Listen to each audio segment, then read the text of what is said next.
WeCrashed episodes 1 through 4 are out now on Apple TV, and we still have half the season to go, with episodes 5 through 8 airing over the next couple of weeks. Today, we're going to be breaking down exactly what happened in real life versus what happened in the show, and I'm also going to be explaining the ending and what it means for the future, both in the real world and the show. So I'm going to break this down top 10 style just to keep it organized. And to start out with, we're going to talk about diversity. So in the show, it would have you believe that WeWork was a very diverse workplace. Its main office is in New York, one of the most diverse cities in the world. And diversity at WeWork was pretty non-existent. The tone deafness and lack of awareness to show these videos, it was incredible. Basically, you had the CEO, you had all the CEOs, and you really didn't see any minorities up in the higher echelons. There wasn't proper diversity at WeWork, period, hard stop. The CEOs are people who just want to talk about their awesomeness. It was almost like you needed to know who was at the top, so when they came past, you could bow down to them. Everyone in any sort of upper position was a straight white male, and the same with the board, which Adam was warned about numerous times. And he also was a big fan of nepotism. He actually said that. And he had not only his own family, but Rebekah's in a lot of positions that they were really not qualified to be in, and that kind of just added to the chaos of the whole thing. There were also numerous sexual harassment suits against WeWork, and Adam basically would ask women point blank if they were going to get pregnant, and that's illegal. And also, if someone was pregnant and they went on maternity leave, Adam would pitch a fit and tell them basically, enjoy your effing vacation. So number 2, in WeCrashed, we see Rebekah trying to get into Hollywood, and obviously everyone knows Rebekah's related to Gwyneth Paltrow. She's actually also related to Kate Manning, who is in the L Word. And Rebekah, we see, the play and everything. Her real life boyfriend did cheat on her with her best friend, and there actually was a movie that Rebekah made for well into the 6 figures, and she actually hired Rosario Dawson to be a supporting cast member in this movie. It was called Awake, and John Lennon's son is in it as well. I'm gonna show you a clip, and you can make your own decision on whether it's good or not.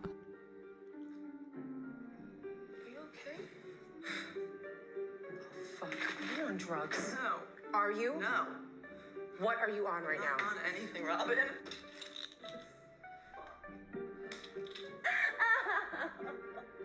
She is a cousin of Gwyneth Paltrow. You can't go far hearing about Rebekah or talking to Rebekah without that kind of coming up. I went to a screening of a film that she created. We all went to this screening. So number 3, in the last episode 4, we are introduced to Alicia Kennedy, and Alicia Kennedy doesn't exist in the real world, but Alicia Kennedy is based on Julie Rice, who is the founder of SoulCycle. And seeing Julie Rice garner all this positive press and publicity is what makes Rebekah want to get in on that too. So since Hollywood didn't work out, she has Adam and reluctantly Miguel agree to rewrite the company's history, and Rebekah is introduced as a 3rd founder of WeWork, even though in the beginning of the company she did give it an enormous amount of money, but she was never a founder of the company. And everything is changed. They, instead of having the origins of the company being Adam and Miguel meeting in an elevator, it's Adam and Rebekah going on their first date. And this is when the publicity really goes into overdrive, because Adam wants Rebekah to have the success too. She became a bigger executive at WeWork. Over time, it's kind of like, oh, now there are 3 co-founders. There's Adam, Miguel, and Rebekah. Adam felt that she had pulled him out of whatever spiral that he was in. And he gave her a lot of credence for that. He really felt like she was the backbone of their family. That doesn't mean she belongs in the corporate environment. And I'm sure in the next couple of episodes, it's gonna get real batshit crazy, because once Rebekah is introduced, it's right around the time that obviously the money comes in from Masa and things really go off the rail fast. Rebekah starts school, even though she has no experience, education, or anything in schooling. She adds this sort of like new age vibe, and she starts guiding a huge amount of decisions at WeWork about the way they spent their money. Adam and Rebekah's spiritual advisor would speak to executives on a weekly basis, and this constant dose of spiritualism was due to Rebekah. And there's also some really big stuff that goes down with the initial public offering when WeWork tries to go public, and a lot of that is at the hands of Adam and Rebekah, but we'll be getting into that in the next couple of episodes. Rebekah was very involved in the part of the document that people laughed at, and they were spending a lot of time in the Hamptons, and they had this sort of constant string of WeWork employees who would get a seaplane or helicopter to go out to the Hamptons just to meet with them on some IPO stuff. Just keep reading it and be like, God, did anyone look at this and tell them what it was going to look like? The reality is that people had been telling Adam that for a while, but he didn't care. He thought that people would look past it, or he wanted to enrich himself. So number 4 is Adam's family. They kind of tried to make it seem as though he'd come from very, very humble beginnings, and although he did grow up in a kibbutz and all this stuff, both his parents are doctors. And also when he moved to New York, his grandmother paid for all his education and also gave him $160,000 to start his other companies. So he had an enormous helping hand, and as I said previously, he was fortunate enough to marry someone who, although it was shown in the show, she got $1 million on her wedding day, it was far, far more than that. And Rebekah put even more than $1 million into WeWork. So there was a lot more behind the scenes when it comes to Rebekah's family and money. So in WeCrashed, Miguel is kind of a just there for the ride sort of guy, and it's pretty accurate to what happened. Slowly was shunted aside. Adam wanted the spotlight, and he wanted Rebekah to share the spotlight. And also something that's not being shown is that when all this was going down and they were really desperate for cash, Miguel basically said to Adam that he would dilute his own shares and give Adam more control of the company.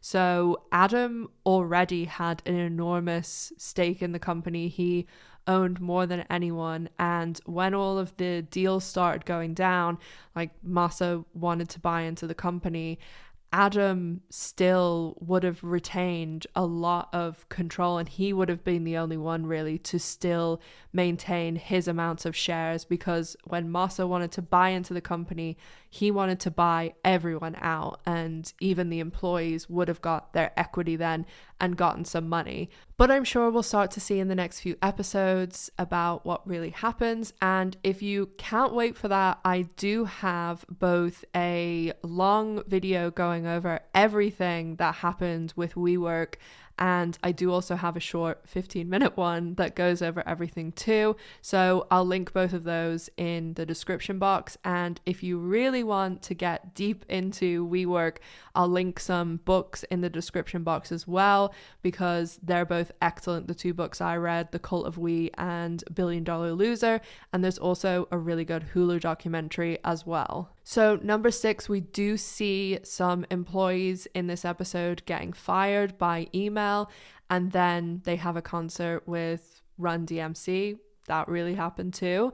But what actually happened with the firing is that it was leaked to the press first, and an employee by the name of Joanna Strange, who she is in the Hulu documentary, and she's a little bit of a hero for WeWork, employees because she was doing basically a ton of other people's work. She actually had come over from a company that WeWork bought called Case.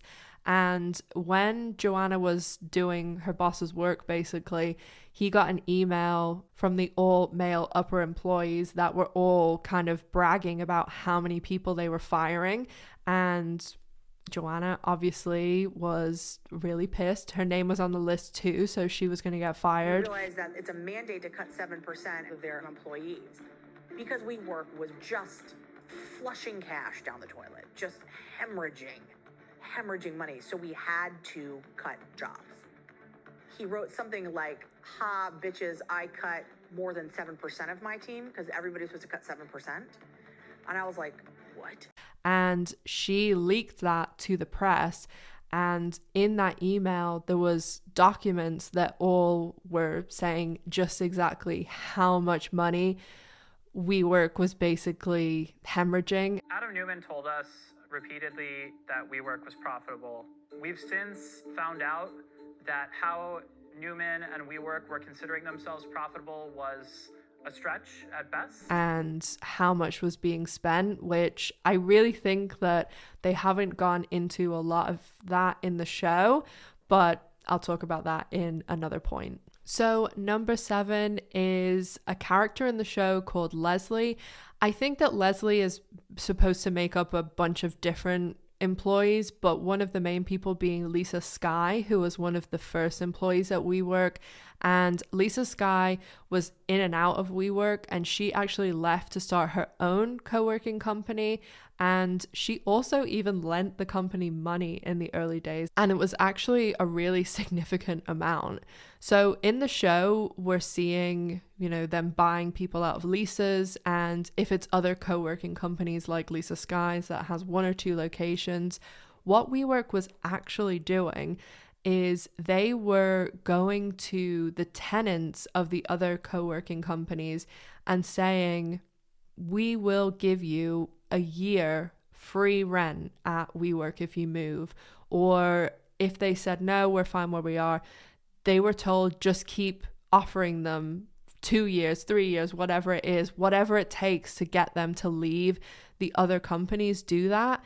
And I mean, people can't compete with that. So Adam took one of the other CEOs from another co-working company on a flight once, of course, a private jet.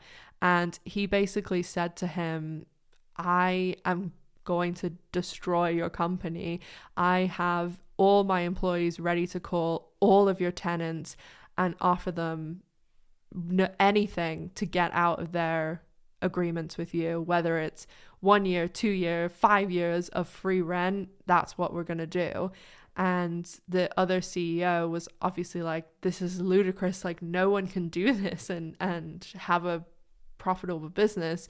But of course, WeWork was never profitable. They had one tiny profit year in 2013, and every other year they were absolutely hemorrhaging money. I didn't know if they were not going to tell investors. They certainly were lying to every time they put out something in the media.